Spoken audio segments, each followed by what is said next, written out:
साथियों नमस्कार। केंद्रीय कर्मचारियों के लिए कौन सी पेंशन योजना अच्छी है, इसको लेकर वित्त मंत्रालय से एक बहुत ही बड़ा बयान जारी किया गया है। यूपीएस पेंशन योजना किस तरह से एनपीएस और ओपीएस से अलग है, इसकी कितनी विशेषताएं हैं, इसको लेकर वित्त मंत्रालय के द्वारा इसके बारे में जानकारी दी गई है। इसी वीडियो में इसके बारे में पूरी जानकारी आपको बताऊंगा। आपसे निवेदन है कि अगर पहली बार चैनल पर आए हैं तो चैनल को सब्सक्राइब जरूर करें, बेल आइकन को प्रेस करके ऑल पर सेट जरूर कर लें, जिससे आपको कर्मचारियों से संबंधित सभी प्रकार की जानकारी हमारे चैनल के द्वारा लगातार मिलती रहे। साथ ही आप अगर चाहें तो हमारे फेसबुक पेज को भी फॉलो कर सकते हैं, वहाँ पर भी मैं कर्मचारियों से संबंधित सभी प्रकार की जानकारियाँ लगातार देते रहता हूँ। फेसबुक पेज का लिंक वीडियो के डिस्क्रिप्शन में दे दिया गया है। तो साथियों, यूपीएस पेंशन योजना कर्मचारियों के लिए लागू केंद्र सरकार के द्वारा कर दी गई है। कर्मचारियों को विकल्प के रूप में इस पेंशन योजना को सरकार के द्वारा दे दिया गया है। अब कर्मचारी चाहें तो इसको ले सकते हैं, और अगर वे चाहें तो जिस भी पेंशन योजना में वर्तमान में वे हैं उसमें बने रह सकते हैं। लेकिन यूपीएस पेंशन योजना ओपीएस और एनपीएस से किस प्रकार से अलग है, इसको लेकर सवाल पूछा गया था और उसका जवाब वित्त मंत्रालय के द्वारा दिया गया है। तो क्या कुछ सवाल पूछा गया था और उसका उत्तर वित्त मंत्रालय के द्वारा क्या कुछ दिया गया, इसके बारे में आपको विस्तार से इस वीडियो के माध्यम से जानकारी दे देता हूं। तो साथियों, इसके संबंध में प्रश्न पूछा गया था आपका भारत सरकार वित्त मंत्रालय वित्तीय सेवाएं विभाग राज्यसभा अतारांकित प्रश्न संख्या 3440, जिसका उत्तर मंगलवार 1 अप्रैल 2025 को दिया गया है। यूपीएस का ओपीएस तथा एनपीएस से अंतर, इसमें बताया गया कि जो यूपीएस है उसमें एनपीएस और ओपीएस से किस प्रकार भिन्न है, क्या इसमें अंतर है। श्री परिमल नथवानी जी के द्वारा ये प्रश्न पूछा गया है। क्या वित्त मंत्री यह बताने की कृपा करेंगे कि नई एकीकृत पेंशन योजना यूपीएस पुराने पेंशन योजना ओपीएस या राष्ट्रीय पेंशन योजना एनपीएस से किस प्रकार से भिन्न है, तत्संबंधी ब्यौरा क्या है, उन राज्य सरकारों का ब्यौरा क्या है जिन्होंने अपने कर्मचारियों के लिए अपने अपने राज्यों में इसे लागू करने में रुचि दिखाई है, और क्या केंद्र सरकार यूपीएस को अपनाने वाली राज्य सरकारों को अतिरिक्त वित्तीय सहायता आदि देने पर विचार कर रही है, यदि हाँ तो तत्संबंधी ब्यौरा क्या है। उत्तर इसमें दिया गया है। वित्त मंत्रालय में जो राज्य मंत्री हैं श्री पंकज चौधरी जी के द्वारा इन सभी सवालों का उत्तर दिया गया है। तो देख लेते हैं क्या कुछ इनके द्वारा खूबी बताई गई है।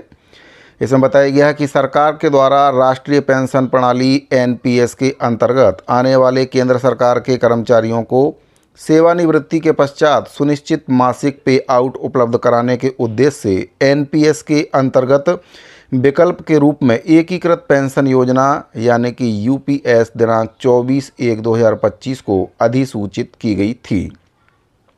यूपीएस सुनिश्चित लाभ वाली निर्धारित अंशदायी योजना है। यह कर्मचारियों को सुनिश्चित पे आउट के लिए लागू अंशदान कर्मचारी और नियोक्ता दोनों की ओर से जो होता है के नियम और समय पर संचयन और निवेश पर निर्भर करती है। पुरानी पेंशन योजना सुनिश्चित लाभ वाली गैर अंशदायी योजना है जो पूर्ण रूप से सरकार के द्वारा वित्त पोषित है।